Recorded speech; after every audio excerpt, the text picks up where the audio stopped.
Hey everyone, welcome back to my channel. It's been a while, but today we're gonna do some reality roundup. Let's jump right in. So if you're new here, Reality Roundup is just a video that I do to kind of discuss and chat about my thoughts and feelings on all the different reality television shows that I am currently watching or recently watched or whatever. So in today's video, I will be sharing my thoughts on Survivor, Dancing with the Stars, Secret Lives of Mormon Wives, and The Amazing Race 38. Let's start things off on maybe a not so great note. I'm really struggling to watch, enjoy, and be intrigued with Survivor. I am someone that absolutely loved old school Survivor so much. I used to watch it all the time with my family as a kid. And then whenever I became an adult, I just kind of fell off the Survivor train. And last season, I wanted to try it out again, especially with season 50, coming up. So I tried last season and I really didn't love that one either, but there was a lot of people online saying that last season, even though it's new era, wasn't a good new era season. So I was like, okay, it was just a rough season. We have those on Big Brother all the time. I get it. Let me, check out season 49. And for me, it's kind of just the same thing again. Like, I'm just really not that invested. I obviously want Sophie B to do well because I know her on TikTok and she's supported me and different things like that. So I will support her. But I just am not finding Survivor New Era itself to be all that enjoyable to me. I do think a lot of it has to do with them always being on the same island. I kind of miss them bringing in the culture of the different place that they, are, the way they did in the old school seasons. And we don't have that since they're just on Fiji Island every single season. So I think that that's part of it. It's just that every season just seems the same to me. And it's just not that exciting. So I don't know. I'm going to finish the season out. It's just, I do watch it each week, but I'm not like I'm playing on my phone or I'm reading on my Kindle, and it's more just like on for background noise. And then I'll like pay attention to what happens at the tribal council, and that's about it. And that's not really what I like to be like engaged and enwrapped into the show that I'm watching, and it's just not happening with Survivor, and it didn't happen last season either. So I'm sure it's just like a me thing, not anything against this cast or the last season's cast.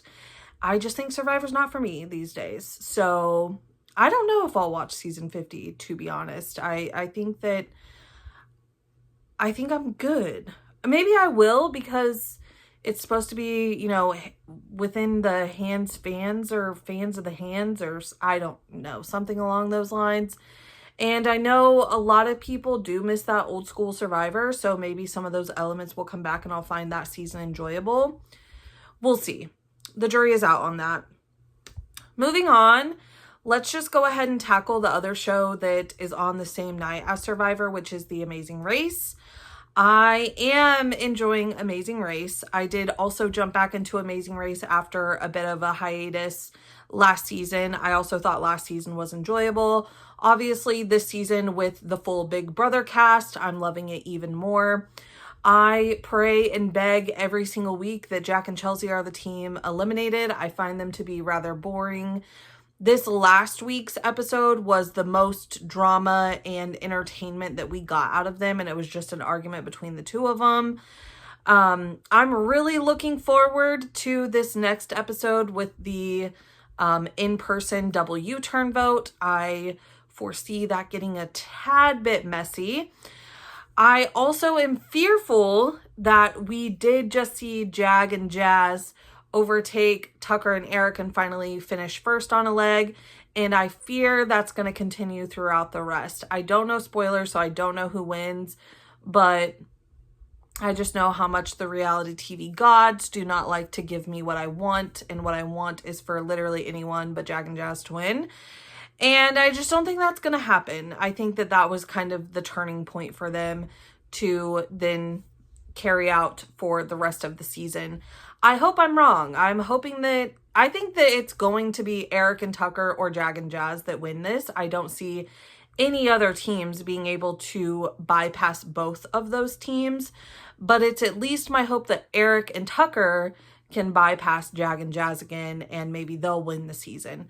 I would be okay with that. It's not my first. I'm team Pizzy all the way, so I would much rather see Izzy and Paige win the whole thing, but there's some steep competition, and as this season has shown, the Amazing Race very much favors men in all of their challenges and things of that nature. So, odds are stacked against Izzy and Paige being a female team. So we will see how it goes, but so far I am loving this season of The Amazing Race. So happy that Joseph and Adam, that when they came in last, it was a non-elimination leg. I had hoped that that was going to be the case for Hannah and Simone, but since it wasn't for them, I'm glad that it was for Joseph and Adam. I think they're such a gem of a team. I just think that they're really enjoyable to watch. Love them both. So excited to see what happens this week. Hopefully Joseph and Adam can at least beat out Jack and Chelsea, and Jack and Chelsea can go home. They are the team that I am the least interested in watching continue this race. Let's dive into Secret Lives of Mormon Wives first, and then we'll discuss Dancing with the Stars, which they kind of like are intertwined with each other. But Secret Lives of Mormon Wives season 3, I've watched the whole season. I finished it last night, and honestly, like, these reality TV shows are becoming like fast fashion. Why did we do what we did? I genuinely believe that season 3 should have just been labeled season 2 part 2, because it was all just a continuation of everything that we saw going on in season 2, and then the conclusion of said, things. And I understand that, like, you have to close a storyline, but the thing is, like, they didn't really set it up for, like, what should we expect in season 4? What drama is going to carry us on over into season 4? Everything ended in a cute little pretty bow. We have nowhere else to go from here is what it was giving. And I just feel like that is more so something we could have done for season 2.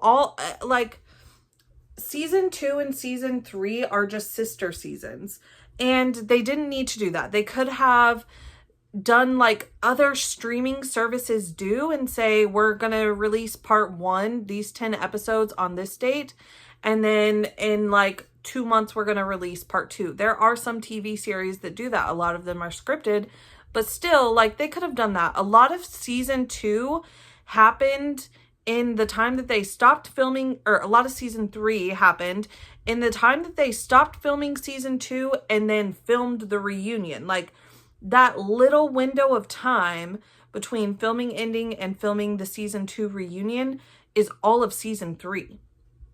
That's completely and totally unnecessary. We could have just done a split season, and then you could be putting out season 3 a little bit later. That's why I'm saying it's becoming like fast fashion, because it's like they're trying to capitalize on the, 15 minutes of fame that they're getting on social media, which I don't think is the case for this season. I think that for a new reality TV show, they had a really strong season 2. They had several different storylines with all of the different members of the cast. There was a lot of drama going on. It was a really good season, and then it just kind of like feels like such a dud for season 3. But I feel like they thought they needed to get something out there before people forgot about it. These women are on TikTok every single day.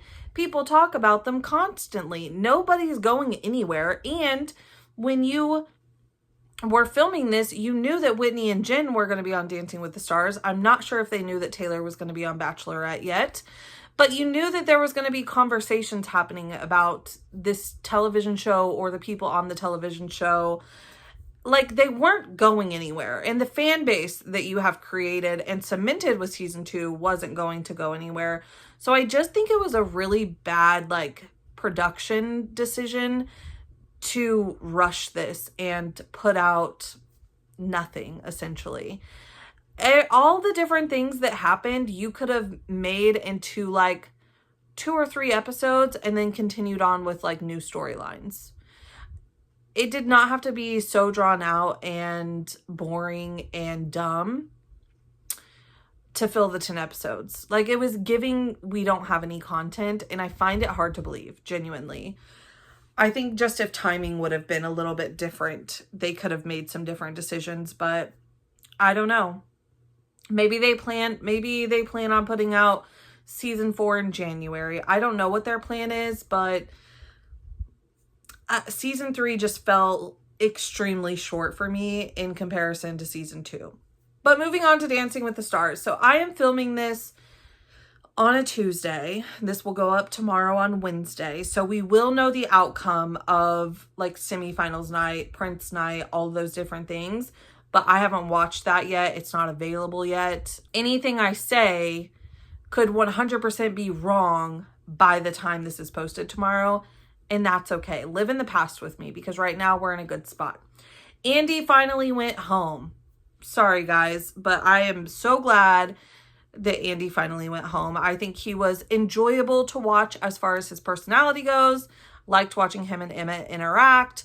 Liked watching him interact with the rest of the cast. Was going to pull my eyes out if I had to watch him dance one more singular time on this television program. I was elated that he finally had the votes to go home. I was very nervous that it wasn't going to happen. But now I feel like we really do have some competition going. I think that Whitney and Alex are, like, the best dancers in this competition. Genuinely, that's how I feel. Those are the top 2 dancers. I think that as far as, like, fan votes go, I think that Robert ends up in the top 3 with them.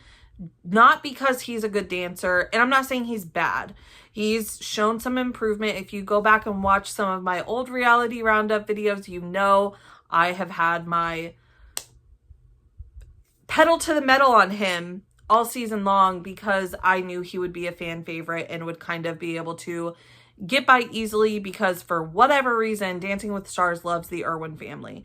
And I don't say whatever reason like they shouldn't love them, but it's like, I don't know, it's giving weird energy to me. I don't know what their, like, infatuation with that family is. But he has shown some improvement. He has been tested a little bit more than he was initially early on in the season. I still wouldn't consider him the best dancer, though. I genuinely think that both Whitney and Alex are better than Robert is. And depending on the style, this is a hot take for a lot of people, but depending on the style, Dylan is also better than Robert. Robert is still very stiff, like I've said from the beginning of the season. He's softened up a little bit. He has improved. But again, depending on the style, because Dylan struggles in the more stiffer kind of dance styles in comparison to Robert. So in their style that is suited for them, they are better than the other person, 100%. And that's why they're not anywhere in my top 2, because their performance is, and how well they do, is very dependent on the style that they are given. So there's those. I personally absolutely love Jordan and Ezra, but for whatever reason, the judges aren't feeling them, and I feel like a lot of people out in the fan base aren't really feeling them. I'm actually very nervous for Jordan and Ezra and Elaine and Alan in tonight's elimination. I do feel like it's going to be one of those 2 teams, which is very unfortunate. I wish it would be someone else, but I think it's going to be one of those 2 teams that leaves tonight. I personally already know that I will be voting for Jordan and Ezra. I really want them to make it further. I want them to make it to finale night. I think that Jordan has grown, and even though sometimes the criticism that she is given from the judges is so ridiculous and would never be given to some of the other teams, I do think she genuinely, like, hears it, takes it in, and tries to make improvements based on the feedback that they've given her. And other teams just aren't getting any feedback at all. So, you know, whatever. But I do I genuinely think that she is doing her best and improving and doing well in the competition. So I would love to see her make it farther. Elaine, I did really, really enjoy her early on in the season. For me, ever since her injury, it just doesn't seem like she has that same oomph in it. I don't know what it is.